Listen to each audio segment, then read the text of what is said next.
Polavaram project నిర్వాసితుల కోసం సేకరిస్తున్న భూసేకరణ కూటమి నాయకులకు ఏటీఎంలా మారిందని పోలవరం మాజీ ఎమ్మెల్యే తెల్లం బాలరాజు విమర్శించారు. బుట్టాయగూడెం మండలం దుద్దుకూరులో శుక్రవారం సాయంత్రం ఏర్పాటు చేసిన విలేకరుల సమావేశంలో ఆయన మాట్లాడుతూ బుట్టాయగూడెం, జిలుగుమిల్లి మండలాలలో పోలవరం ప్రాజెక్టు నిర్వాసితుల కోసం ప్రభుత్వం సుమారు 4000 ఎకరాలకు పైగా భూసేకరణ చేసిందన్నారు. అయితే ఈ భూసేకరణలో స్థానిక ఎమ్మెల్యే అనుచరులతో పాటు కొందరు దళారులు, అధికారులు నిర్వాసితుల నుంచి అక్రమంగా కమిషన్లు దండుకుంటున్నారని ఆరోపించారు. ఒక్కో నిర్వాసితుడి నుంచి 15 నుంచి 20% వరకు కమిషన్లు తీసుకుంటున్నారని, బ్యాంకు లావాదేవీలు కూడా జరుగుతున్నట్లు సమాచారం ఉందని అన్నారు. నిర్వాసితుల నుంచి ముందుగానే బ్యాంకు చెక్కులు తీసుకుంటున్నారని, ఈ వ్యవహారంపై జిల్లా ఉన్నతాధికారులు ప్రభుత్వం సమగ్రమైన విచారణ చేస్తే వాస్తవాలు బయటకు వస్తాయన్నారు.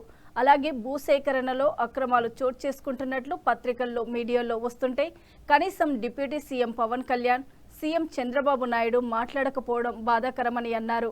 ఇప్పటికైనా భూసేకరణలో జరిగే అక్రమాలపై అడ్డుకట్ట వేయకపోతే వైఎస్ఆర్సీపీ తరఫున ఆందోళన చేపడతామని హెచ్చరించారు. అదేవిధంగా పోలవరం నిర్వాసితుల కోసం జరుగుతున్న భూసేకరణలో జరిగే అన్యాయాలు, అక్రమాలపై మాజీ ముఖ్యమంత్రి వైఎస్ఆర్సీపీ రాష్ట్ర అధ్యక్షుడు వైఎస్ జగన్మోహన్ రెడ్డి దృష్టికి తీసుకెళ్లనున్నట్లు ఆయన చెప్పారు. అలాగే భూసేకరణలో జరుగుతున్న అవినీతిపై సిట్టింగ్ జడ్జితో గాని, సిట్తో గాని విచారణ జరిపించాలని ఆయన డిమాండ్ చేశారు. మరి ఈరోజు పోలవరం ప్రాజెక్టు మరి నిర్వాసితుల కోసం 2వ విడతలో మరి భూసేకరణ మరి జరుగుతుంది. ఈ భూసేకరణ బుట్టాయగూడెం మండలం, జిలుగుమిల్లి మండలంలో సుమారు 4000 ఎకరాలు ఈరోజు భూసేకరణని మరి ప్రభుత్వం చేపట్టింది.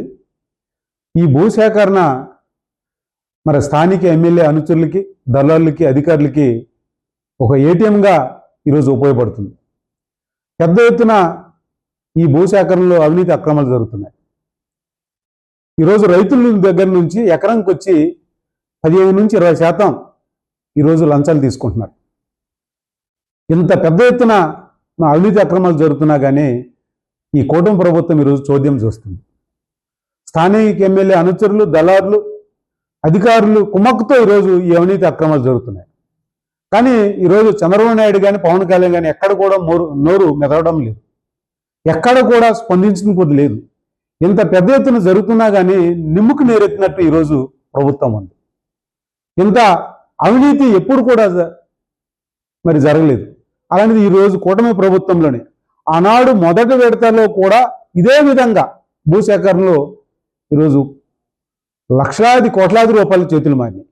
అదే విధంగా ఈరోజు అదే తంతుతో ఈరోజు 2వ విడతలో కూడా సుమారు 4000 ఎకరాలు భూసేకరణ చేస్తుంటే మరి ప్రతి రైతు కాడ నుంచి 15 నుంచి 20% ఈరోజు వసూలు చేస్తున్నారంటే నిజంగా ఈ ప్రభుత్వానికి కనీసం మానవత్వం కూడా ఉందని నేను అడుగుతున్నాను.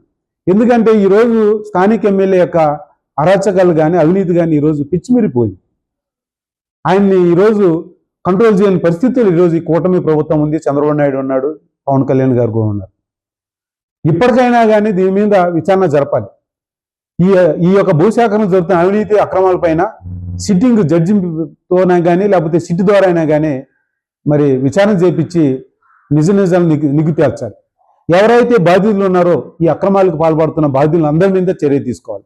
ఈరోజు రైతు అకౌంట్లోకి ఈరోజు డబ్బులు పడుతున్నాయి. ఆ రైతు అకౌంట్ నుంచి ఈరోజు దళారు చేతిలోకి, అధికారుల చేతిలోకి ఈరోజు మరి ఆ డబ్బులు లావాదేవీలు ఈరోజు జరుగుతున్నాయి. ఎందుకంటే ఈ నష్టపరిహారం మరి ఇచ్చే ముందే బేరసారాలు జరిగినాయి. ముందుగానే ఎంటీ చెక్కులు తీసుకున్నారు. ఎవరు రైతు భూమి తీసుకోవాలి, ఎవరు భూమి రైతు తీసుకోకూడదని ముందుగానే నిర్ణయించుకొని ఈరోజు పగడబందీగా మరి ఈరోజు ఈ యొక్క అక్రమాలు చేస్తున్నారు, ఈ అవినీతి చేస్తున్నారు. దీని మీద పూర్తి సమగ్రమైన దర్యాప్తు జరిగితే కానీ దీని మీద మరి ఈ యొక్క అవినీతి బయటపడదు. ఇప్పుడు